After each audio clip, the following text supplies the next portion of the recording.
월평 123년동 만년동 지역구 출신 정인화 의원입니다. 본 의원이 발의하고 존경하는 12인의 동료 의원께서 찬성하여 주신 영구 임대 아파트의 재건축을 통한 젊은 99축 건의안에 대하여 제안 설명 드리겠습니다. 1990년대 초반부터 대전 지역에 공급되기 시작한 임대 아파트는 국민임대, 공공임대, 영구임대, 행복주택의 유형으로 주거 취약 계층의 안락한 보금자리와 도약의 발판이 되어준 고마운 공간입니다. 그 중에서도 영구 임대 아파트는 주택 크기가 소규모 면적이며 저렴한 임대료로 장기 임대가 가능하여 고령의 단독 세대가 주로 거주하고 있습니다. 하지만 최근 영구 임대 아파트의 노후화 및 선호하는 주거 형태의 변화 등의 이유로 영구 임대 아파트 공가가 크게 증가하고 있는 추세입니다.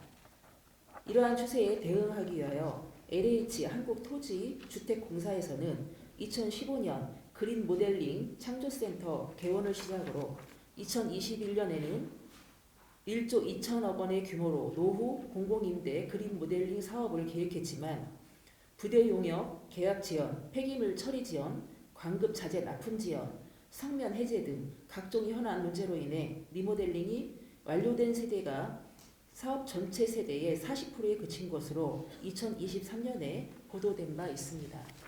리모델링을 통해 내가 거주하는 공간이 새롭게 변화한다는 것은 반가운 일일 것입니다. 하지만 30년이 넘도록 오래된 아파트를 리모델링한다는 것은 효과가 얼마나 지속될 수 있을지 의문을 가질 수밖에 없습니다. 대부분의 영구 임대 아파트가 복도식으로 사생활 침해의 문제와 소음 단열 문제 등 젊은 사람들이 선호하지 않는 요소들이 많아 리모델링을 하더라도 젊은 세대의 이목은 끌기 어려워 마을의 노령화도 파악할 수 없는 문제가 될 것입니다. 이러한 문제를 해결하기 위해 서울주택도시공사에서는 2020년부터 리모델링이 아닌 재건축의 방법으로 사업을 추진하고 있습니다. 그중 서울 노원구 하계동 하계 5단지는 올해 9월 국토부에서 발표한 노후 공공임대주택 79개 단지에 대한 재건축 전략 중 시범사업 단지에 포함되어 조만간 사업이 본격화될 것으로 보입니다. 우리 지역에는 입지 여건이 우수한 둔산주공 1단지, 3단지 및 보락 1단지, 영구 임대 아파트 등이 존재하고 있습니다. 둔산지구가 노후계획도시 정비사업에 포함되어 있고 선도지구로 지정되어 있기 때문에 대전시에서도 다방면으로 노력하고 있는 상황에서 정부가 올해 8월에 발표한 노후계획도시 정비사업 1기 신도시 재건축과 관련한 이주 대책도 주목할 필요가 있습니다.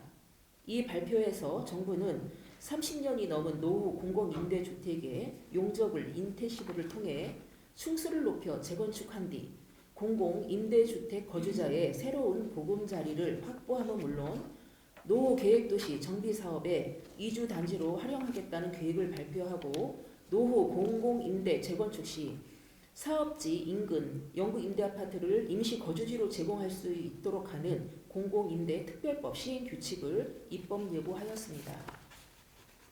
영구 임대아파트의 재건축은 단순히 건물을 새로 짓는 것에 그치지 않습니다. 이주단지의 활용을 통한 다양한 연령의 유입으로 마을 전체가 젊은 도시로 탈바꿈할 수 있으며 이주단지의 역할 이후에도 입주 자격에 대한 재검출을 통해 활기가 넘치는 단지를 유지할 수 있을 것입니다. 이에 우리 대전 서구의회는 영구 임대아파트의 재건축을 통한 젊은 도시의 구축을 강력히 촉구합니다. 이상으로 영구 임대아파트의 재건축을 통한 젊은 도시 구축 건의안을 원안대로 채택하여 주실 것을 당부드리면서 제안 설명을 마치겠습니다. 감사합니다.